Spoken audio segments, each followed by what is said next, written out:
Darlings, gather round, because this week's royal drama is giving us everything. Prince Harry is back in the UK, with a schedule full of purpose, charity and impact. Meanwhile, Prince William has gone into full-blown panic mode, dusting off his calendar and throwing together, 3 consecutive days of busy work?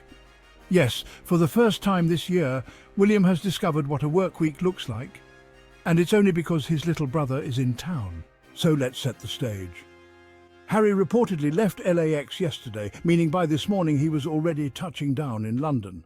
And darlings, he's not wasting a single minute. Tonight, he's at the WellChild Awards honouring seriously ill children and their families. Tomorrow, he heads to Nottingham to announce a major private donation to children in need. Wednesday and Thursday, more UK events lined up. This man came prepared. Purposeful, direct, impactful. Say what you want about Harry, but when he shows up, he works. As Harry's purposeful visit drew attention, Prince William's schedule suddenly filled with public engagements. Announcements detailed 3 days of royal duties, timed, it seemed, to counter Harry's impact. William's events were traditional: business visits, formal speeches, ceremonial appearances. Important, yes, but lacking the raw, personal touch that defined Harry's tour. The contrast was striking. Harry's heartfelt service versus William's choreographed duty. The palace appeared eager to remind the public, "We are busy too." This flurry felt reactive, a move to reclaim the spotlight. William's work is valuable, but this burst of activity seemed more about optics than passion. It was a classic case of keeping up appearances, a public relations blitz. The difference was clear: one brother driven by purpose, the other by competition. The royal dynamic was on full display, revealing both insecurity and tradition. The spectacle spoke volumes about the pressures of royal life. At its core, this is a story of two brothers. An age-old dance of sibling rivalry. Harry, the spare, has always forged his own path, free to pursue his passions.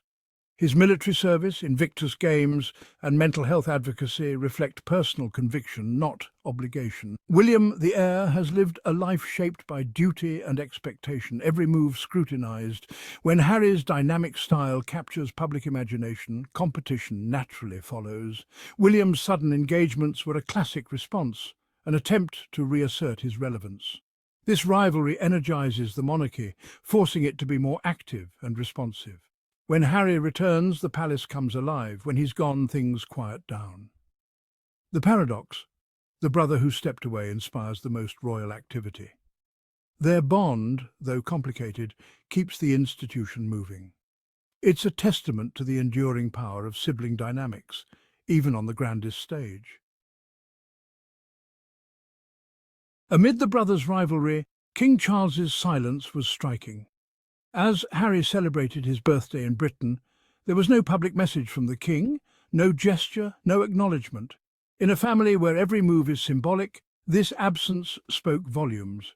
The rift runs deeper than sibling competition. It's a disconnect at the very top. Charles, long in waiting for the crown, now presides over a fractured family.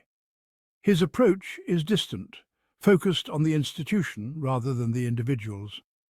Unlike his late mother, Queen Elizabeth, who used subtle gestures to maintain unity, Charles remains detached. Perhaps he believes intervention would worsen matters, or perhaps duty overshadows family. This paternal distance leaves his sons to navigate their relationship alone under public scrutiny. The monarchy's centre feels less stable, its family bonds more fragile. The king's silence is a cold wind, a reminder of unresolved grievances. Harry's brief return was a catalyst, sending ripples through the royal system. Before his arrival, the royal calendar was quiet, the mood subdued. His packed schedule brought a burst of energy, forcing a reaction from the rest of the family. William's sudden engagements and the palace's PR push were direct responses to Harry's presence. Harry set an unofficial benchmark for modern royal engagement: hands-on, compassionate and impactful. His absence leaves a void, his presence a flurry of activity. The monarchy at times seems to coast without him, lacking urgency and passion. His visits remind everyone of what's been lost: a human touch and genuine connection. Even as an outsider, Harry is the pacemaker for the institution.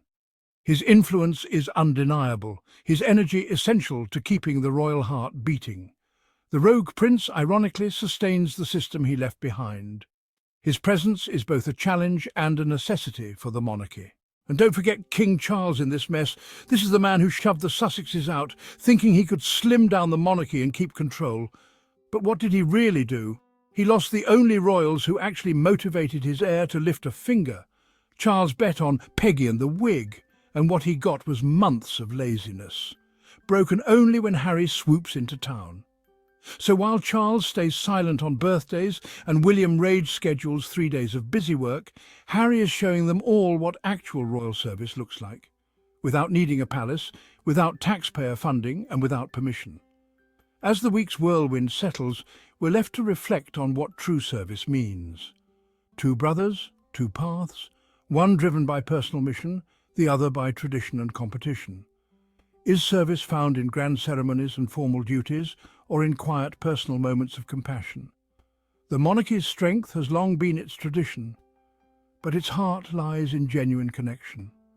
Harry's approach is spontaneous and heartfelt. William's steady and dutiful. Both have value, but which truly embodies the spirit of service? Darlings, it's simple. William may try to keep up appearances, but Harry doesn't even have to try. He lives in purpose, while the firm lives in panic. And as soon as Harry leaves, trust me, Peggy and the wig will be back on the sofa, remote in hand, vacation brochures spread out, and the royal calendar as empty as Buckingham Palace at 3 a.m. So tell me in the comments, who do you think really won this week's royal showdown? Harry with his purpose or William with his panic calendar? Because from where I'm sitting, the crown is slipping.